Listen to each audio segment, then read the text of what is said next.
Hi everyone, good morning. It's Natalie here. Welcome or welcome back if you're new. So this morning, I suspect this is probably, well, it could be new people. You just never know. You just never know. So this morning, I'm here to tell you what my deck choices were or are for the Drop 'em 78. I am going to drop them with the 1930 Tarot de Marseille.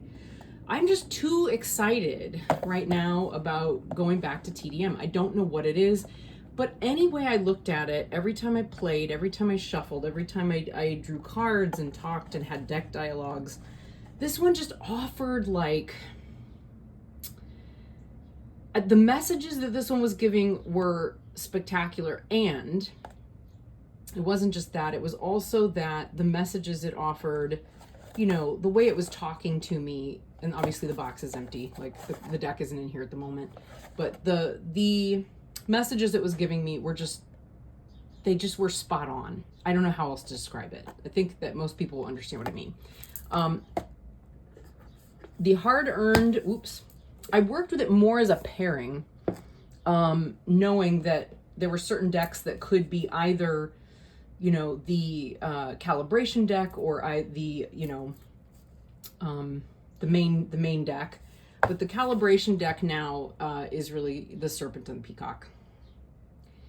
This one was, I kind of thought, do I want to deep dive this one? And I kind of thought, I don't know. Anyway, it worked out. These two, look at the colors.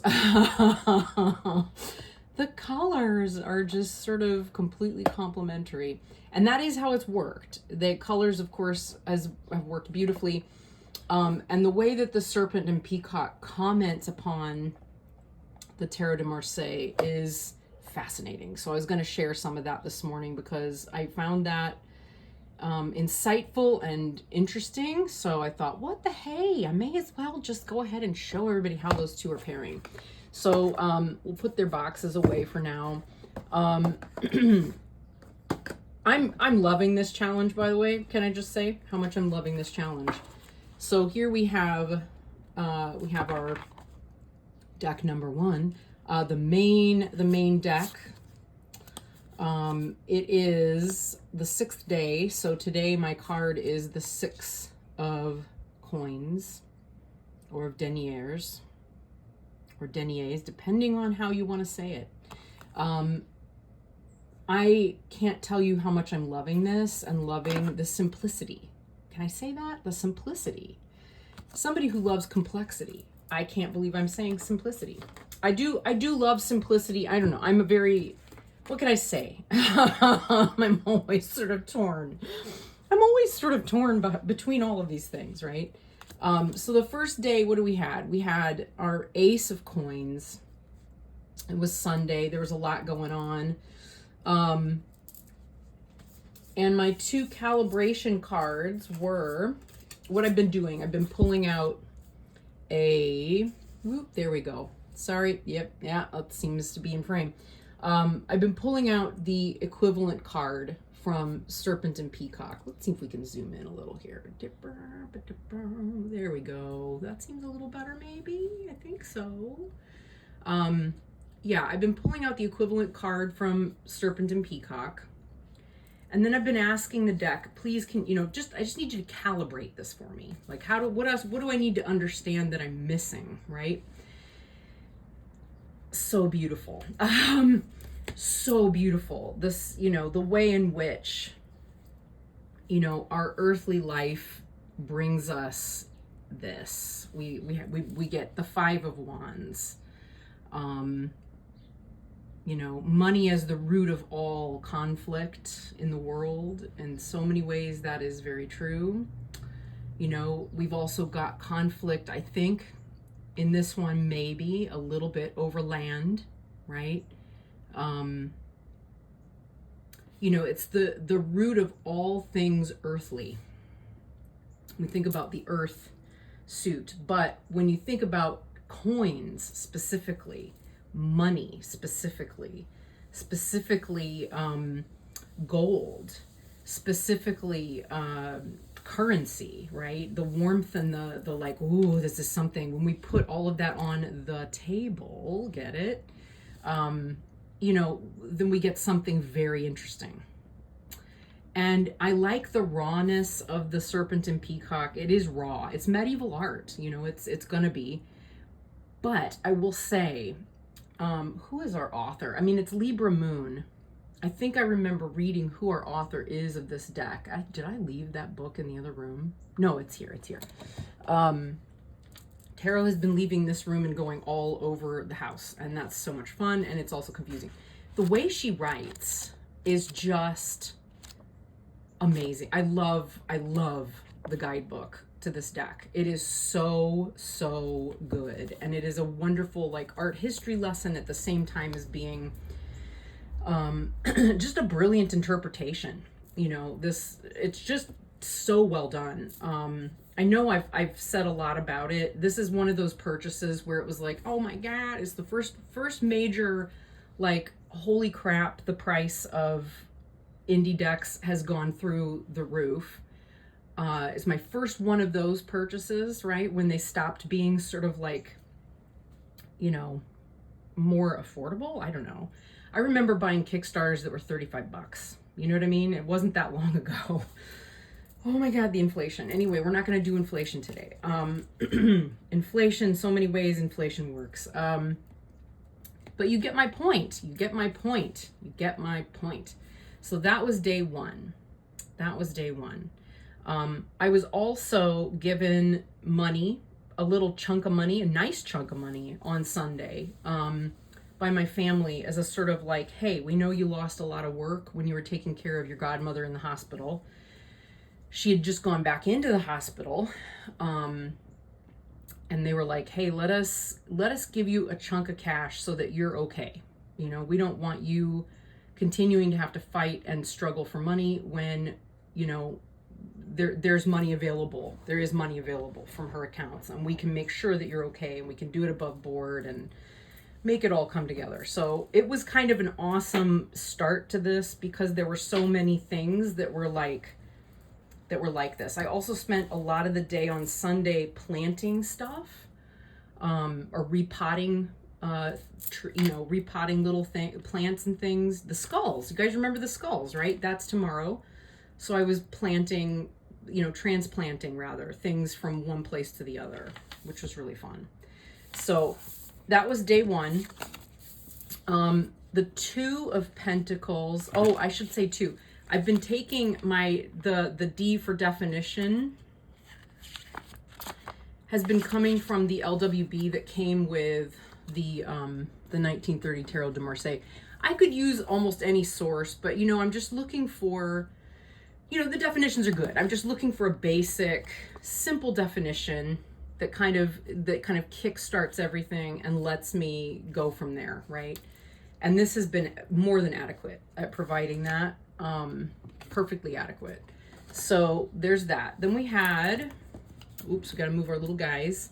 Where's my other little guys? Here we go. I've got my little pile up here of sorry about the hairy arm there. We have the two, we got the Two of Coins. So that was an interesting one. We got this little guy who is super fun. And who came with you? Who was your buddy? Oh, yes. Yes.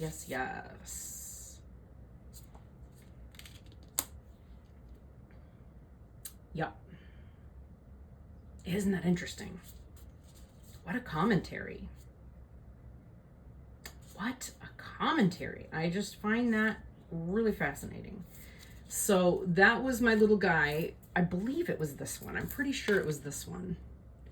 We've got this beautiful Two of Coins. The thing that's been striking me, and I've been going back to the traditional, Nicholas Convert deck that I found online, just to compare, but just to see, like, is it the same? How are there differences? Or I just was curious. You deep dive a deck, and it opens up a whole new way of looking at or viewing something that is already familiar that you think you might know and you might know something about. I'm learning all kinds of things that I had no clue about, just from looking at detail on the cards and bringing up what that means for me. I love Two of Coins in TDM decks. They're just so pretty. But yeah, I think what came through here was like the duality.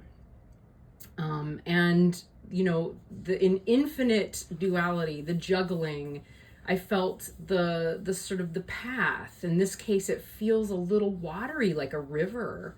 The kind of infinity symbol, the potential for growth. Even the sense that, like, in the pattern of the way that the coins are on this one, as opposed to this one where there's a lot of pointiness, right? In this one, they have flow. There's flow. So this kind of felt almost a little earthy, watery in some respects.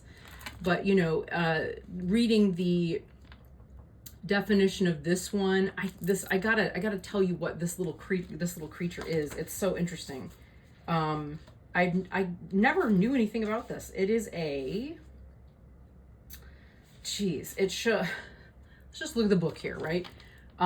This creature, the creature shows a hybrid malachmorph cross between a Salankari centaur and a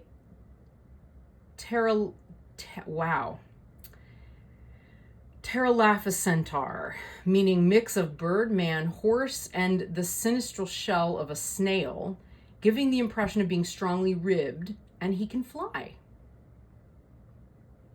Isn't that something? He represents the Lord of harmonious change, the juggler dancing to the dance of life. Yeah. In juggling, it's always wise to know whether the balls are made of rubber or glass, so you know how much attention you have to pay. So many ways my day was full of that. So many ways. It was a really odd week. The Judgment card and the way that she defines this one, however, was also fascinating. Let's see. Where does she have the Judgment card? I don't know why I'm singing today. Let's see. So there's two Judgment cards. Let's see. For this one, she writes, saints above with mortals and demons below. The dead rise from their graves and are either received into heaven or banished into hell. Heaven and hell, right? The duality.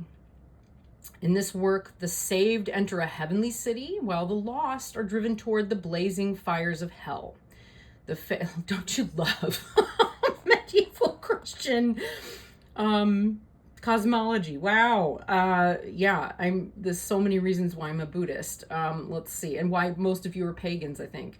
So let's see. The faces and expressions of the damned are full of dread and physical pain. This is a card of personal judgment, when you can make a judgment on something in your life, a decision or a choice. And I do often associate the Two of Coins, Two of Pentacles, etc., with decisions and choices. You know, do I go this way or do I go this way, right? There's a lot of that, and a lot of that juggling, balancing, and so on. It can present a time when we are being judged by past actions and are able to reap what we sow. What goes around comes around. When life weighs up the decisions and actions made in the past, and we reap the reward or suffer the consequences. We are being judged by our ability to show up and take action. At the same time, that is when decisions and actions in the past are creating our current reality. The decisions and actions being taken are shaping our future reality. So we have like past, present and future. Lots of different types of dualities at play here. And, you know, the sense of the weight of the impact, something that seems very simple, you know, has a ripple effect. Yeah, I'm not good at remembering quotes. I was never good as an actor at remembering lines. I had to work very hard to remember lines. Because my brain is, I'm a synesthete. My brain doesn't, I'm highly verbal, but my brain doesn't remember language as easily as it remembers images and space. And if I can anchor like images and words if I can link words to images, or if I can link words to physical kinesthetic movement in space, I'm fine. But trying to remember them on my own, not so good. So when I try to remember quotes, I have to actually see them on the page in order to remember them. And I've read this particular quote or listened to it many times, so the image is what stays in my head. But the quote I'm thinking of, and I'm going to do a poor job of paraphrasing and explaining because I can't remember it. And I can't look it up because I'm using my phone to film this, but it's from Martin Luther King, who talks about how we are inextricably linked to one another in such a way that the smallest actions that we take, which have a big impact on us, ripple out into the world and impact everyone. Yeah. And it's one that my Dharma teachers have used a lot lately. Because I think one of them, they're married, and one of them read one of his biographies or a collection of letters or a collection of his writings, and was just instantly blown away by how much Dharma was in there and ways to connect it to what we were working on.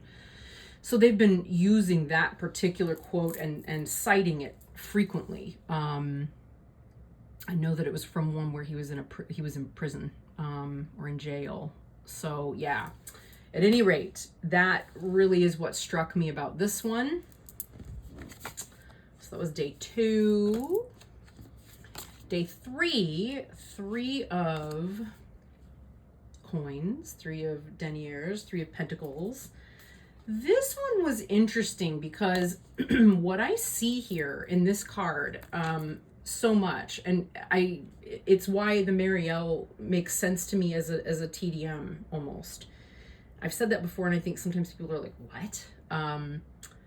But you know, we have a tetractys kind of feel to this, where we have 2 things giving birth to a third, right? There's 2 that come together. You know, 1 attracts 2, 2 come together, and a third is born. Yeah. That's what I'm seeing. I'm also seeing from 1 to, 2 more arise. And then from there we get 3, and then we get 4, it just keeps expanding. But really what struck me, the detail that got me, was this little knot, and the way that it sort of draws these 2 into the eye and separates the third. I don't know. It just reminded me of like a seed, of a, or a baby, something having a baby.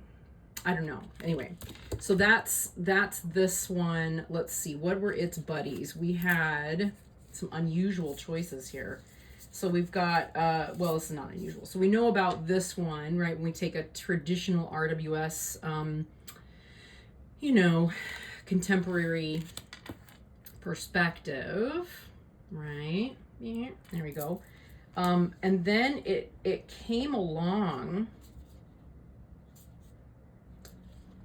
with this one. Oops, I'm out of frame. There we go. Which I thought was fascinating. Like, really? That's how you want to tell me about this one? Interesting. I have a tendency, you may have noticed, or you may not, you may never have noticed the thing, but you may notice I have a tendency toward kind of going middle of the road on things, or being a bit of an optimist. I'm not a pessimistic person by nature. I'm just not. And I think it's helped me through a lot of really awful times when I've almost become slightly nihilistic. Thanks, meditation. It is a potential danger on the path, but it's good to know how to pull back out of that. But yeah, it was, I love collaboration. I love this idea of 3 becoming something that causes collaboration. But the Serpent and Peacock was like, yeah, but what about all the times when collaboration just leaves you feeling like I'm the odd one out, right? These 2 people in the collaboration are having so much fun. They're doing so many cool things that you're not doing. And you feel left out and isolated, right? which happens. That happens a lot. I'm frequently that person. You know, or I feel like I'm the go-to person and I'm isolated because I end up being the one that's like leading the other two. That's often a thing where then they're like doing all the stuff, but then coming back to me and going, okay, now what do we do? So that happens a lot too. And I'm reminded of like, so the doctor I work with, her wife is coming on board to work with us.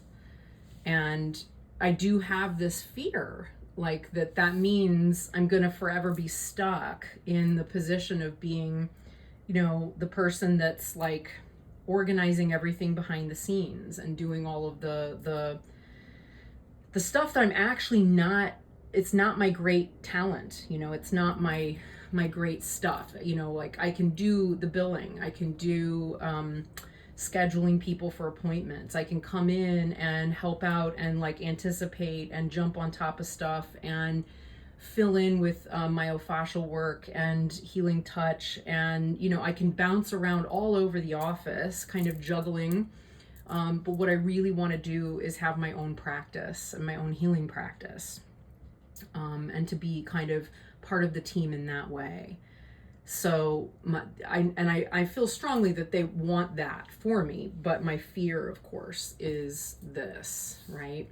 So that was an interesting one, because I was like, wait a minute, there's so much more we could be saying about this card. What the hell? And then I realized, oh yeah, no, I mean, when I think about how this card relates right now, that is what comes up. That is totally what comes up. I'm worried that I'm going to become Job, sitting on a hill of worms that crawl all over me and up my butt. That's what I'm worried about. So that was a very intelligent way to calibrate that card, because it brought us some new perspective and ideas to it that I had not seen previously or thought of previously. So there's that. Let's see, where are we? We want to go to 5, I guess. No, 4. We're going to the 4. Yeah. Okay. Just going through all my little cards here that I have for the, I put them all aside so I could find them. So here we have our 4 of coins. And again, this detail gets me. I don't know why, but this little knot. Again, we have this here. We had it in the 3, right? There it is again. You know, what do we have above it? We have this flower, something different. I mean, the more obvious thing, of course, is, whoa, there's a shield. Where did the shield come from? All of a sudden, how is that, you know? But interestingly, it's got 3 fleur-de-lis on it, which are also 3, which is interesting to me somehow. But yeah, so that's the detail I noticed. And this was a fun one. So the cards that came up, of course, we have Iblis here, who is adorable and really kind of cute, I think. Just throwing that out there. We'll come back to him. And it calibrated it with Temperance. Isn't that something? So we have, you know, on either side of this, we've created another duality. We've got a demon and we've got an angel. Isn't that something? It was just so smart. Let's look at that 4, because I think he's just too cute for words. I just really like him. So let's see. Yeah, it's from the Book of Wonders. That's what it's from. Yeah. It is Islamic. So let's see. It's the creation of humanity. God ordered all of his angels to bow down in obedience before Adam. Iblis refused, claiming he was a nobler being since he was created of fire, whereas human beings only came of clay. For this exhibition of pride and disobedience, God threw Iblis out of heaven. His punishment, however, was postponed until Judgment Day, when he and his host will have to face eternal fires of hell. But until that time, he's allowed to tempt all but the true believers to evil. As it relates to the suit of pentacles, the dark side of it would be not helping others, holding on to what you have, unwilling to pay it forward, greed, not sharing, all of this can make the flow stagnate, while generosity to others helps.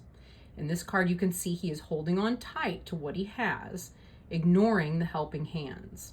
But since Iblis is both good and evil, this card can also represent financial stability.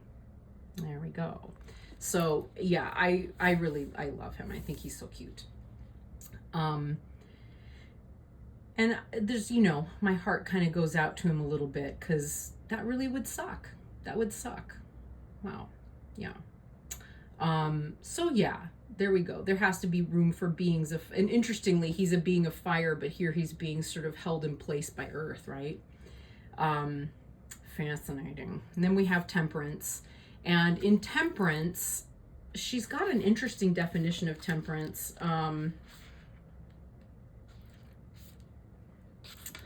Yes,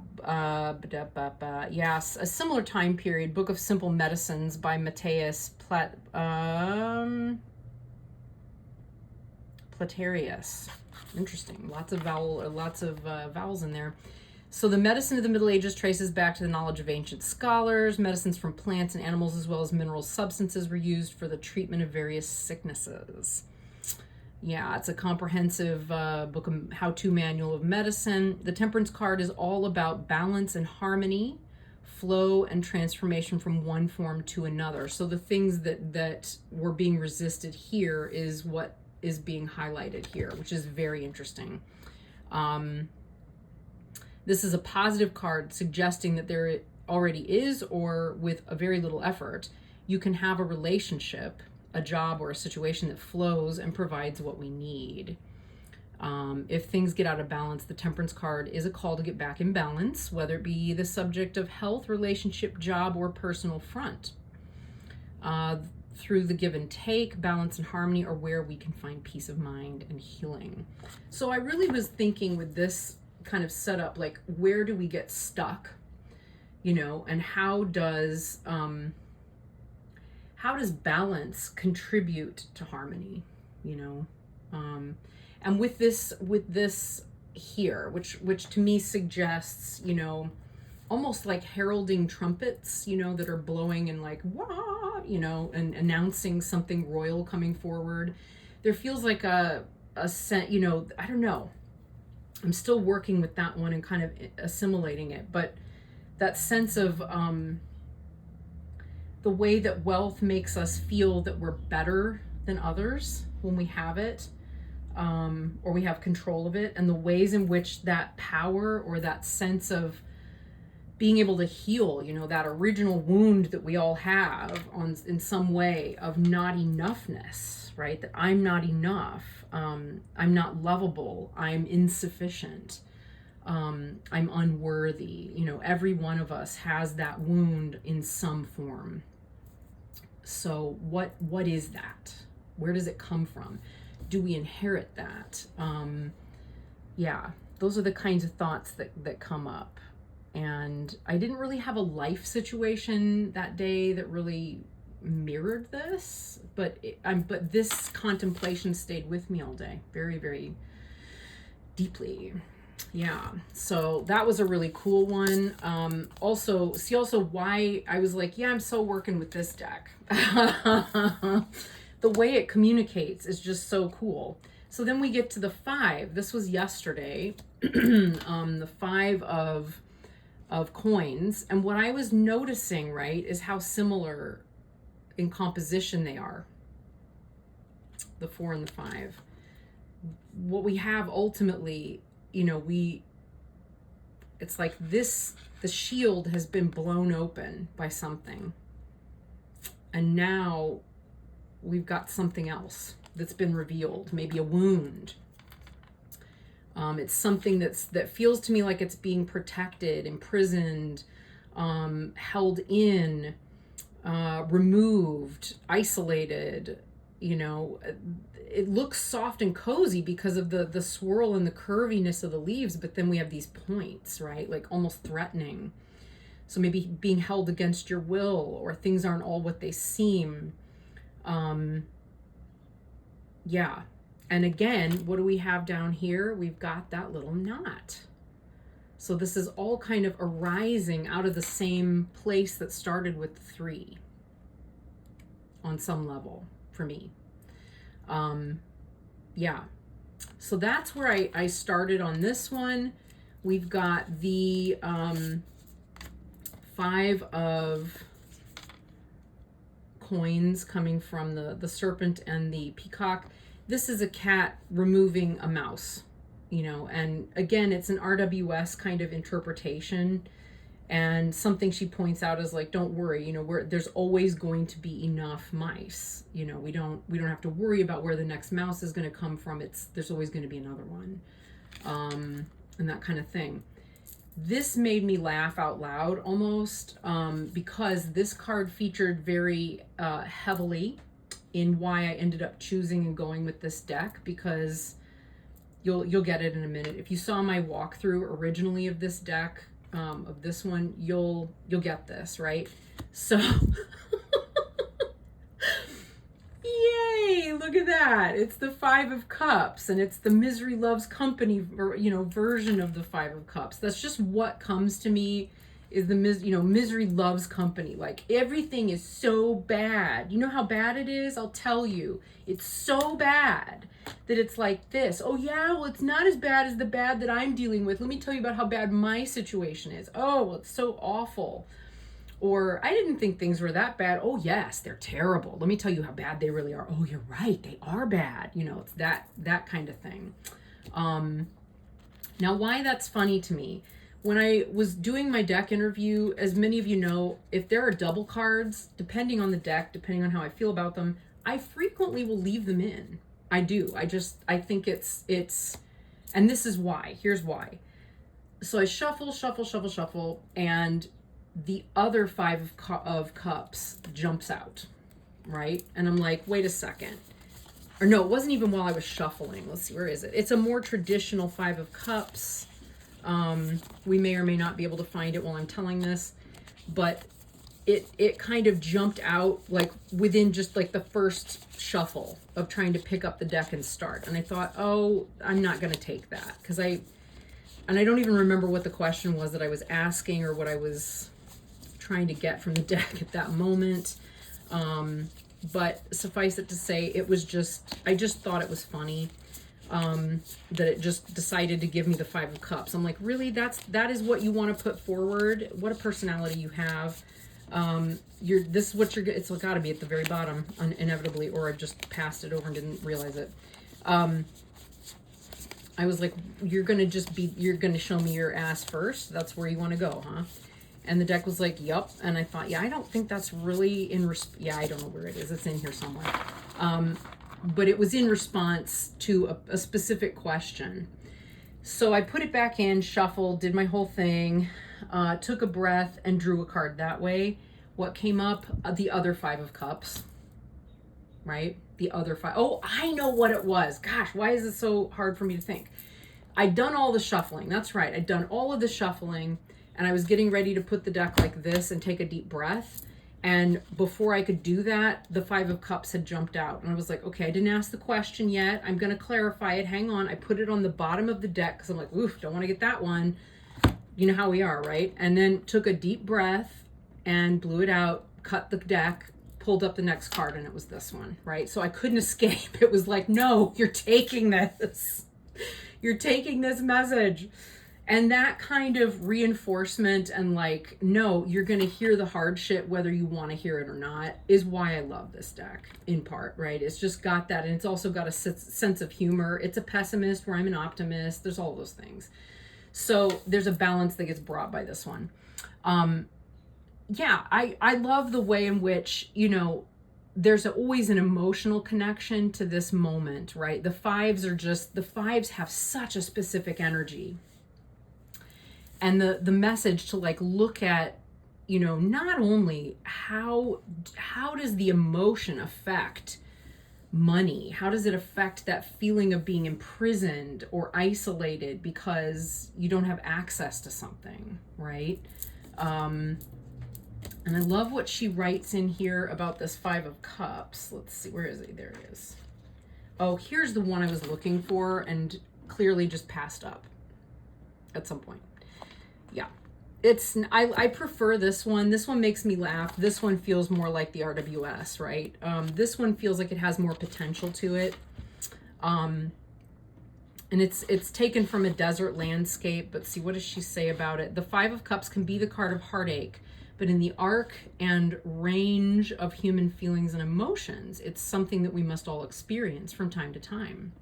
This can indicate a loss, a relationship challenge, conflict, or breakdown, or a time when either we or a relationship is being put to the test. This is a card of loss, but it's also a card that represents something to be gained from the process. You will grow as a person from this and become stronger and more authentic as a result, right? Which is something that comes about when we face a 5 moment, right? A 5 of Swords, a 5 of Cups, a 5 of Pentacles, a 5 of Wands, right? Something has to shift. Something has to bring things back to balance.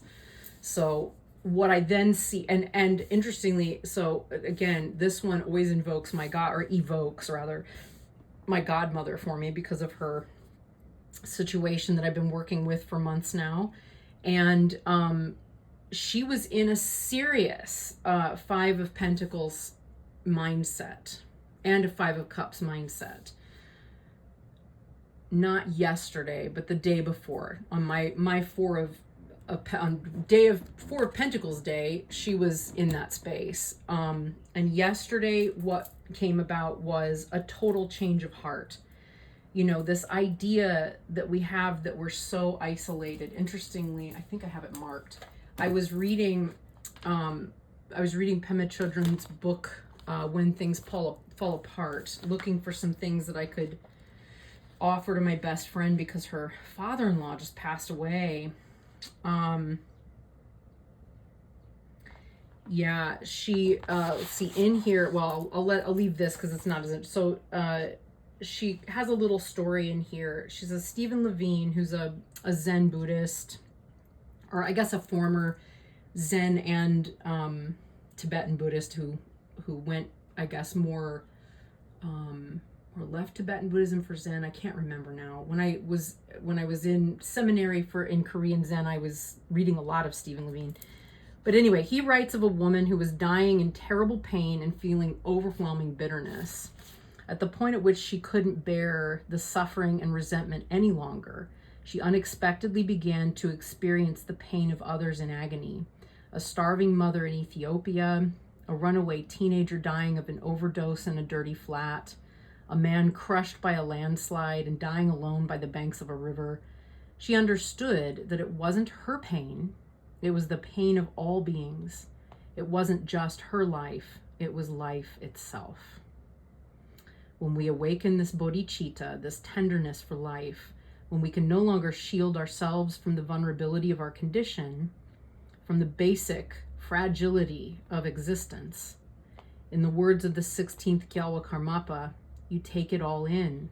You let the pain of the world touch your heart, and you turn it into compassion. Yeah.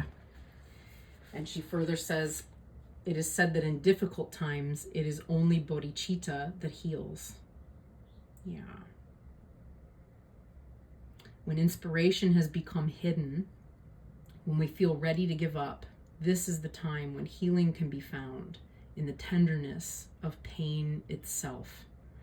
So in the tenderness of pain itself,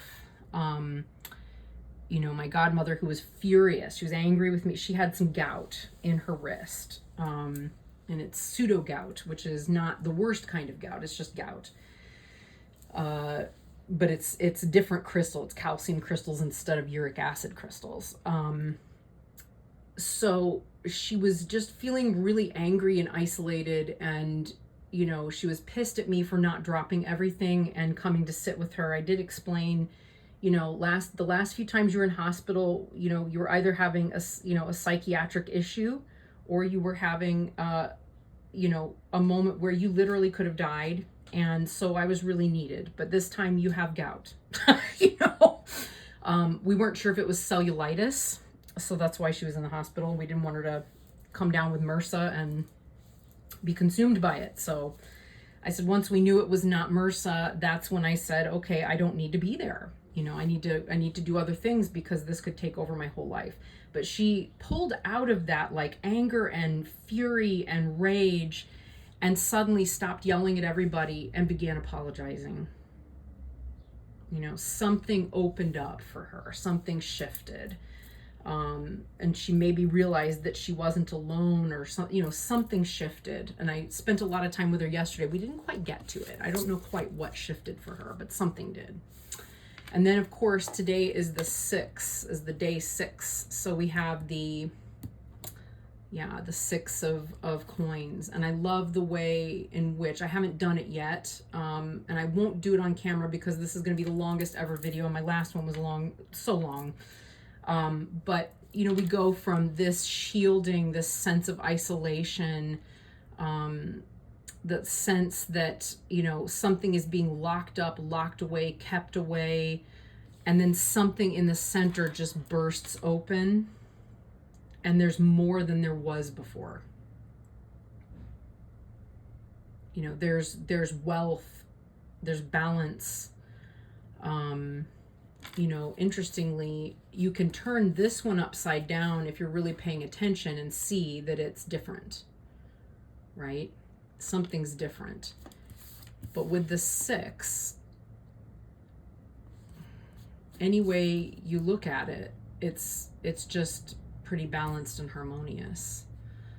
So that's what I'm working with and playing with today so far, and we'll see how the decks calibrate and work together. But yeah, that feels like a natural place to kind of wind things up, you know. So thank you very, very much if you're here watching. And I will see you again soon, no doubt. Take care. Bye.